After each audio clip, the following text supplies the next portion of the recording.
He chose me to go and receive and not cry out, to search and to eat. To go out and teach his will to repent, teach him not to sin. He chose me, he chose me. Yes, he did. Yes, he did. Seeking and reaching and teaching. Teach elevation, no seeking. I remember when. All right. So I want to go into another question here for the brothers that be going out passing out flyers to make sure they got the correct understanding, because one of the other brothers used to. Go to Deuteronomy 28. Make sure you understand, because we all used to use this when I first started teaching 5 years ago, 5 and some change years ago. Well, this was the understanding that we knew of. It's how we taught it, but this ain't the correct understanding now. Read verse 54. Deuteronomy chapter 28 and verse 54. So that the man that is tender among you and very delicate, his eye shall be evil toward his brother, and toward the wife of his bosom, and toward the remnant of his children, which he shall lead. Now you read that with our own understanding, you automatically think, oh, that's black on black crime right there. That's Hispanic on Hispanic crime. His eye shall be evil to his brother and his children, he's going to leave. Well, that's talking about single parent households. That's understanding we got if you isolate just that scripture. But it tells you what you read on. So let's go to the prophecy. We'll come back to this right here. Remember, this is a prophecy if we commit a sin. Go to Jeremiah 21 verse 1 on down. Jeremiah chapter 21 and verse 1. The word which came unto Jeremiah from the Lord, when King Zedekiah sent unto him Pashur, the son of Mishael, and Zephaniah, the son of Mishael, the priest, saying, That's Maaseiah. Maaseiah, the priest, saying, Inquire, I pray thee, of the Lord for us, for Nebuchadnezzar, king of Babylon, maketh war against us. If so be that the Lord would deal with us according to all his wondrous works, that he may go up from us. Then said Jeremiah unto them, Thus shall ye say to Zedekiah, Thus saith the Lord God of Israel, Behold, I will turn back the weapons of war that are in your hands, wherewith ye fight against the king of Babylon, and against the Chaldeans, which besiege you without the walls, and I will assemble them into the midst of this city. That's the part I want right there. Read that verse again. Jeremiah chapter 21 and verse 4. Thus saith the Lord God of Israel, Behold, I will turn back the weapons of war that are in your hands, wherewith ye fight against the king of Babylon, and against the Chaldeans, which besiege you without the walls, and I will assemble them into the midst of this city. So it says that Nebuchadnezzar was going to besiege you without the walls. Does brother know what without means? Without the walls. Does any brother know? Ephraim. What's your son's name? He got his hand up. What does without the walls mean? Hey, that brother got understanding. Hey. All praises. Hey, all praises, man. That's exactly what it means. Hey. Outside. This kid is gonna tell you. Damn. That's why Christ says you better humble yourself as little children. They understand. It says, which besiege, means surround you outside the walls. And I will assemble them into the midst of this city. This came upon us for our sins. So let's go to that happen. Because what we read, the books of the prophets, this is what they are prophesying during this time of our history. So 1 Kings, 2 Kings, 1 Chronicles, 2 Chronicles. 1 Chronicles and 2 Chronicles is more detailed history of 1 Kings and 2 Kings. It's just more detailed what the scribes wrote down. So read 2 Kings 25 and 1. 2 Kings chapter 25 and verse 1. And it came to pass in the 9th year of his reign, in the 10th month, in the 10th day of the month, that Nebuchadnezzar, king of Babylon, came, he and all his hosts, against Jerusalem, and pitched against it. And they built forts against it round about. So they built forts against it round about the city. They surrounded, besieged the city. Read on. And the city was besieged until the 11th year of King Zedekiah. All right, stop right there. So did y'all pick up on how long it was besieged, surrounded? How long was it? Does any brother know? We just read it. All right, Onias, how long was it? 2 years. 2 years they surrounded the city. And this is what happened to those 2 years. Read verse 3. And on the 9th day of the 4th month, the famine prevailed in the city. So they surrounded the city. No food came in. No food went out. No trading with nothing. You wasn't going out to the fields, reaping the harvest. None of that stuff. So whatever food that was in the city at that time, that's what you had to live off for 2 years. Because if you came out, you was going to get put to death. So it says the famine prevailed, meaning it was no more food nowhere at all. Lamentations chapter 4. We're going to read verse 4 on down. Lamentations is Jeremiah's writings. He's lamenting, crying out in sorrow of what he is seeing and experiencing. Lamentations 4 and 4. Lamentations chapter 4 and verse 4. The tongue of the suckling child cleaveth to the roof of his mouth with thirst. The young children ask bread, and no man breaketh it unto them. They that did feed delicately. They that did feed delicately are desolate in the streets. So those that was living good at first, they living real good. Read on. They that were brought up in scarlet embrace dunghills. For the punishment of the iniquity of the daughter of my people is greater than the punishment of the sin of Sodom. Read on. That was overthrown as in a moment, and no hand stayed on her. So why is the sin greater? Why is the punishment greater than Sodom and Gomorrah? He explained it to you. Brother Yuri, why was it worse than what happened to Sodom and Gomorrah? Because Sodom and Gomorrah was wiped off the face of the earth. Sodom and Gomorrah was wiped out instantly, but this is like a slow, dragged out punishment. Slow death. They starved out till they die. That's why he gonna describe what he see going on. Read on. Verse 7. Her Nazarites were purer than snow. That purer than snow does not mean that they was white. It means they was holy. Read on. They were whiter than milk. They were more ruddy in body than rubies. That means healthy. Read on. Their polishing was of sapphire. That's how we know that's not talking about they was red skin. Sapphire is what color, brothers? Any brother know? It's blue. So they wasn't red and blue. See, that going into ruddy, because the common thought is, oh, David was ruddy. That means he was red. No, that means healthy. It's the old dictionary that Deacon Ivan got. You can't find nowhere where ruddy has the definition meaning healthy in body. All right. The polishing was of sapphire. Read verse 8. So that's how they was at first. Verse 7. Now let's their read verse 8. visage. Visage. Their visage. Their appearance. That's what visage means. The way they looked.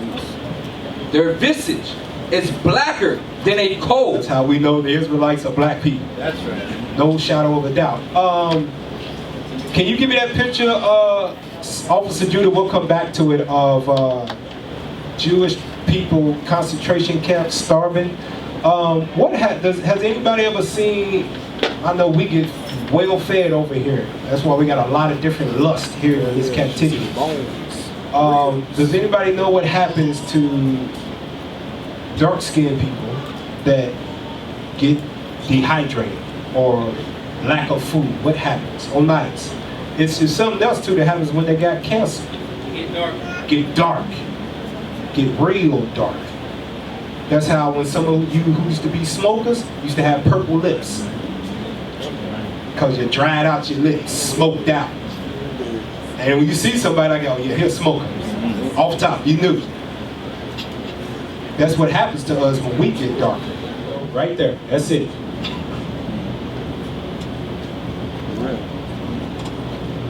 View image. So this is Jewish people in those concentration camps when they was starved out. Photoshop, but they was starved out. They didn't get darker. You see their bones, you can see their bones and stuff, right? You can see all of that. So read verse 8. Lamentations chapter 4 and verse 8. Their visage is blacker than a coal. They are not known in the streets. Their skin cleaveth to their bones. Their skin cleaveth to their bones. Show that picture again. Don't we see those is Edomites, skin cleaving to the bones, right? They sure the hell ain't blacker than a coal. So that's how we know that they ain't the real people of the book at all. So it says their skin, you take it down. So now we back to the point of Deuteronomy 28. What that means, it says their skin cleaveth to their bones, starve it out. Read on. It is withered. It has become like a stick. Read on. They that be slain with the sword are better than they that be slain with hunger. For these pine away, stricken through for want of the fruits of the field. They died slowly. Read on. The hands of the pitiful woman have sodden their own children. They have boiled their own children for starvation. Read on. They were their meat in the destruction of the daughter of my people. There we go. Read verse 11. The Lord hath accomplished his fury. He hath brought out his fierce anger, and hath kindled a fire in Zion, and hath the foundations thereof. So go back to Deuteronomy 28 now. And now we're not going to start at verse 54. We're going to start up at verse 50 and read that. Deuteronomy chapter 28 and verse 50. Verse 50. A nation of fierce consonants, which shall not regard the person of the old, nor shew favor to the young. A lot of times we just result this right to Esau, the British, and the Spaniards, but these curses happen over and over and over again. Every time we see him, the Most High punished us. Read on. And he shall eat the fruit of thy cattle. When we just read in Lamentations, where they're talking about they pined away because they didn't have the fruits of the field. Read on. And the fruit of thy land, until thou be destroyed, which also shall not leave thee either corn, wine, or oil, or the increase of thy kind, or the flocks of thy sheep, until he hath destroyed thee. And he shall besiege thee in all thy gates, until the high and fenced walls come down. So who besieged us, brothers? We just read. Who was it, brothers? Nebuchadnezzar. Read on. Wherein thou trustest throughout all thy land, and he shall besiege thee in all thy gates throughout all thy land, which the Lord thy God hath given thee. And thou shalt eat the fruit of thine own body. Now you can precept Lamentations, what we just read. 4, where it was maybe 10 or 11. You was going to eat your own kids. He told us this when we came out of Egypt. We didn't believe him until it happened. Same way now, we on the streets prophesying this place is going to be destroyed. Nobody's going to believe him until the bomb drops. And it's too late. Too late. Judgment has already been set. Read on. Verse 53. And thou shalt eat the fruit of thine own body, the flesh of thy sons and of thy daughters, which the Lord thy God hath given thee, in the siege and in the straitness wherewith thine enemies shall distress thee. Now that was the first time happening. How many times was Jerusalem surrounded and we ate our kids? How many times? Brother Naeem. Who was that? Get the microphone so everybody can hear you. I want these brothers in the back to hear it too. So new brothers. I'm happening in 70 AD with the Romans. With the Romans. 70 AD with the Romans. What the Romans did, when you look up the history, they digged a pit. Esau took it to another level. Because that's his blessing, war, right? So he digged a pit around the city. And it was a pit from the wall to the ground. And in between the walls and where the ground picked back up after they dug, it was dead bodies in between them. You come out of the city, they kill you. Throw you in the pit. So the city was surrounded by dead bodies, all down there in the pit. That's when the Romans did it and starved us out until they broke in and took over the whole place. That was 70 AD. Christ prophesied about that. Read verse 54. Deuteronomy chapter 28 and verse 54. So that the man that is tender among you, The good man. That's what it means. Tender among you. He's a good man. Read on. and very delicate, He's a good, real good man. He don't hurt nobody. Read on. his eye shall be evil toward his brother. How's his eye evil toward his brother? How did they survive from dying? Can a brother answer that? How was his eye evil toward his brother now? Because he's a good man, but now he's looking at you crazy. Tabor. They stole the food from each other. Gonna be children. There you go. He didn't share his kid. When it was time to boil the kids and chop him up and divide them, he ate all of it himself. But he's gonna say that. Here you go.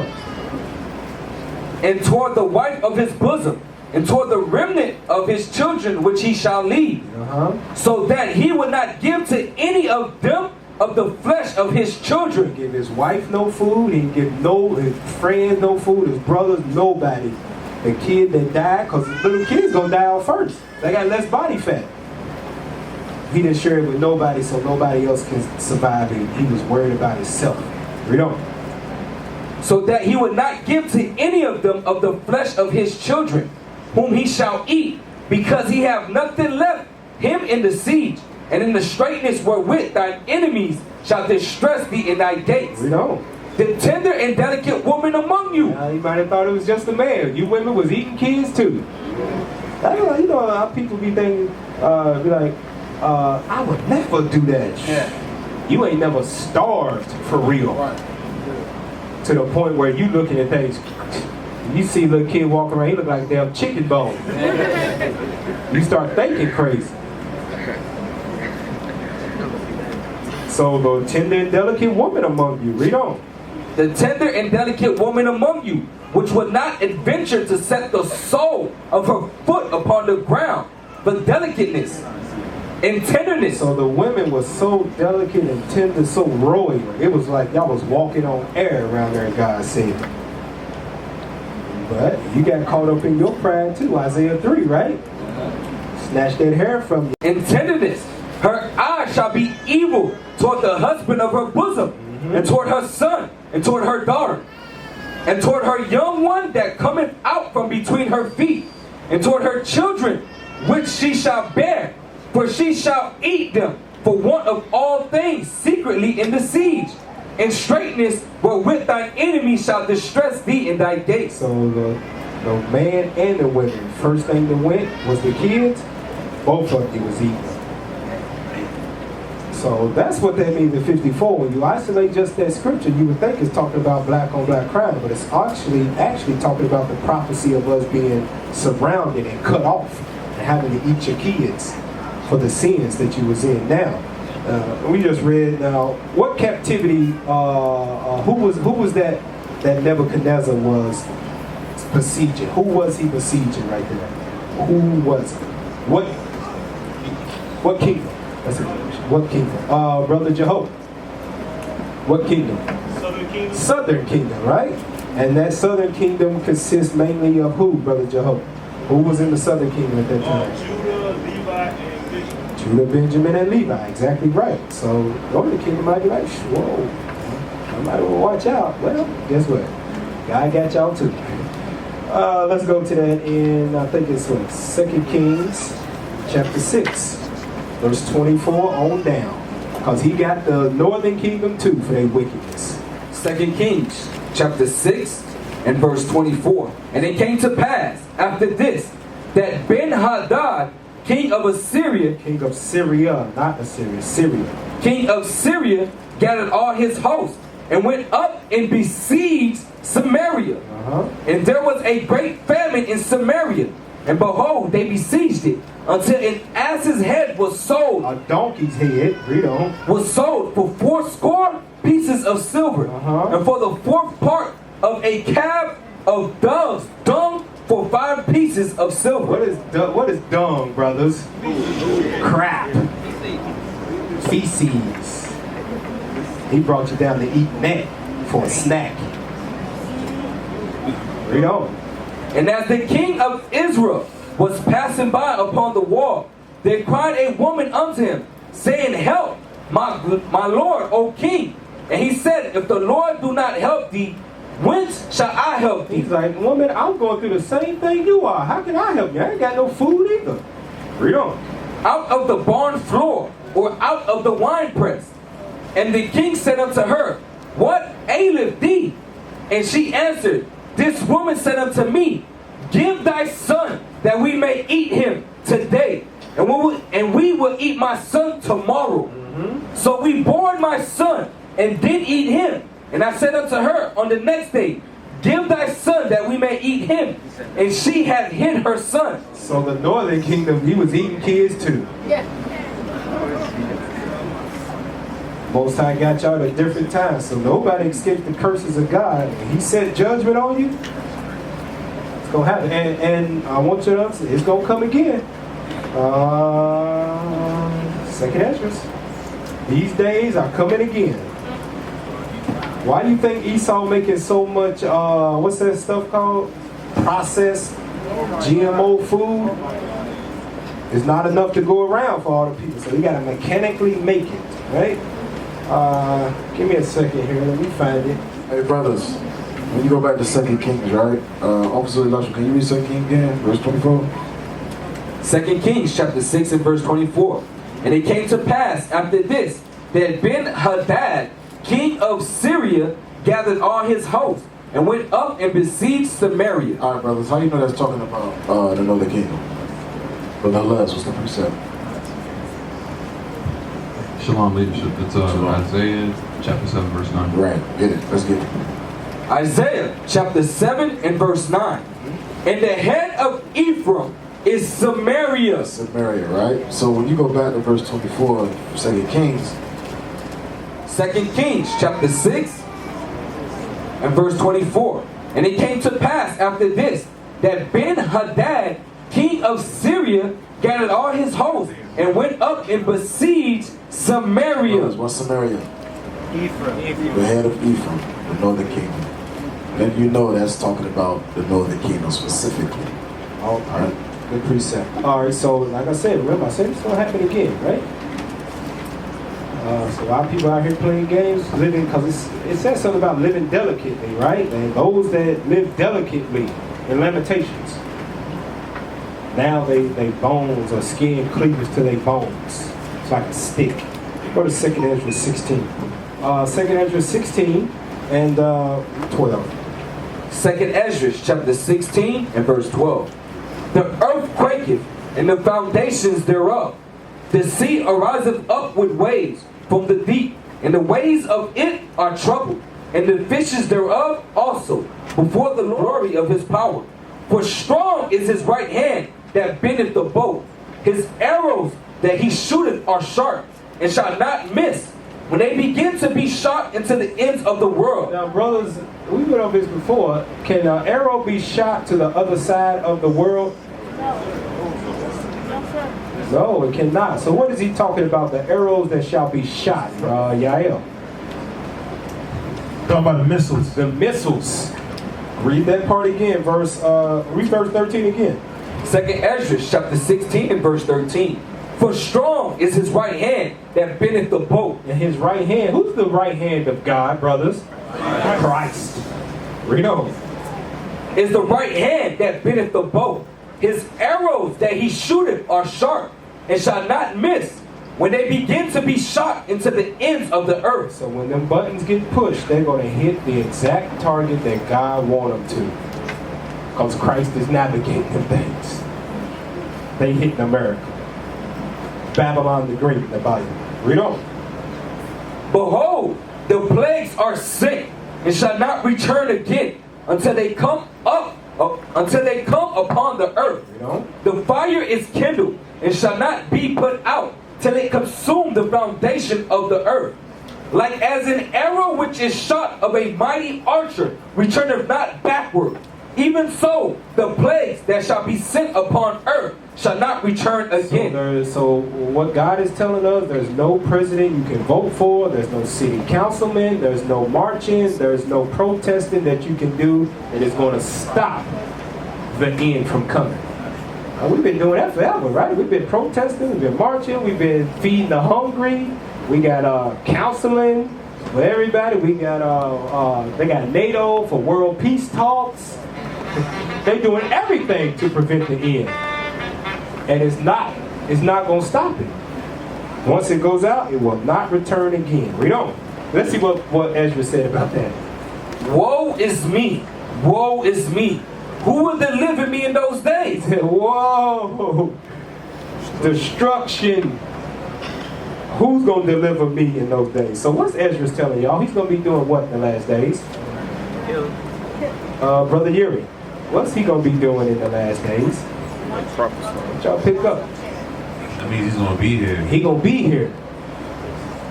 He said, who going to deliver me in those days? That means you come back over and over again.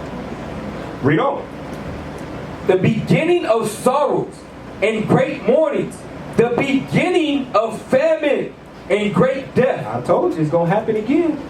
He said it's the beginning of famine. The beginning of what? Great death. Read on. The beginning of wars. And the beginning and the powers shall stand in the fear. Those are talking about nations are in fear. Read on. The beginning of evils. What shall I do when these evils shall come? Read on. Behold, famine and plague, tribulation and anguish are sent as scourges for amendment. But for all these things they shall not turn from their wickedness, nor be away mindful of the scourges. So what's going on is that this stuff is happening. We see it happening because we understand the prophecies. People don't care. We was just out there today. Ain't nobody worried about what we saying in the car. Trump bombed another country for bombing their own self. What kind of sense does that make? I'm going to bomb you because you bombed yourself. They said it's another agenda. We don't know. I know the agenda. I know the agenda. But he says, all this stuff, he says, it still ain't going to be mine. They ain't going to make no amendments. Verse 21. Behold, victuals. That's talking about food.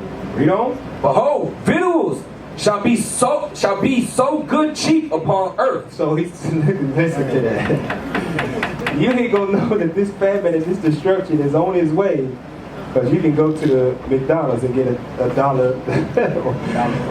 You get what's that? McDouble. You can go to Checkers and get the dollar menu. Other thing, you go to the store and get on sale bread during Passover week. It's gonna be real cheap. But he said, woe is me, because the famine is coming. Read on. Behold, victuals shall be so good cheap upon earth, that they shall think themselves to be in good case. They think everything's all right. Ain't stuff cheap out here right now as far as food? You get it at the right time, you get stuff on sale, right? It's cheap. Especially if you go to, where y'all shop at? Where Northern Kingdom shop at? President. Bravo. I shop at Bravo. Sedano's. Western beef. Diaz. Western beef. Food time. Levi be selling food cheap too, right? Yeah. He won't say that. He want me to read on. Let me read on. Officer Barry's like, read, just read. Go ahead. And even then shall evils grow upon earth. It's getting worse and worse and worse. Sword, famine, and great confusion.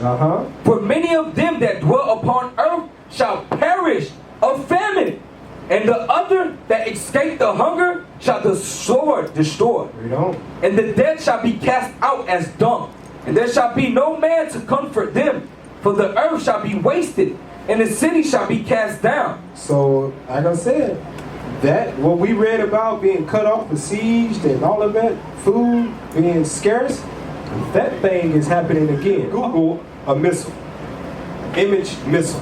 Now, there you go, right there. That's it. Click on it. Yup. Now y'all see that, right? That's an arrow, right? We also call it flying swords, right? You took that by the handle, right? Now, this is what he sees.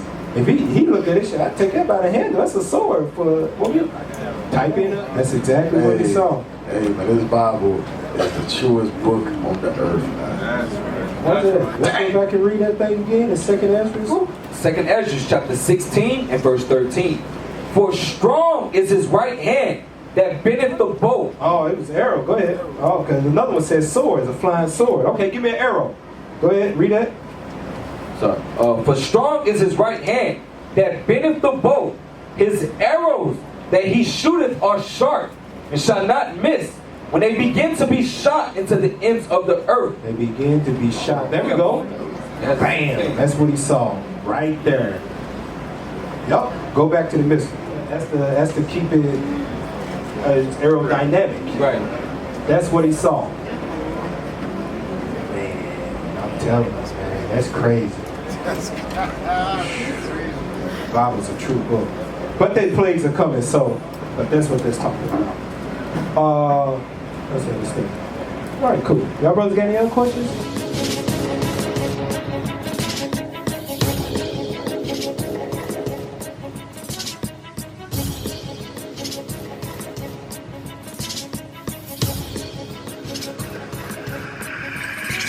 Shalom, Israel. I'm Elder Nathaniel of Israel United in Christ. YouTube likes to shut our channels down, as some of you have noticed, ever so often. Subscribing to join IUIC will assure you will always stay connected to our YouTube accounts. We want to do our best to make sure this truth gets out. Please click and join our subscriber YouTube channel called Join IUIC to stay linked to all of our videos. So again, please make sure you subscribe to this Join IUIC channel to get your latest updates on all our YouTube channels. Shalom.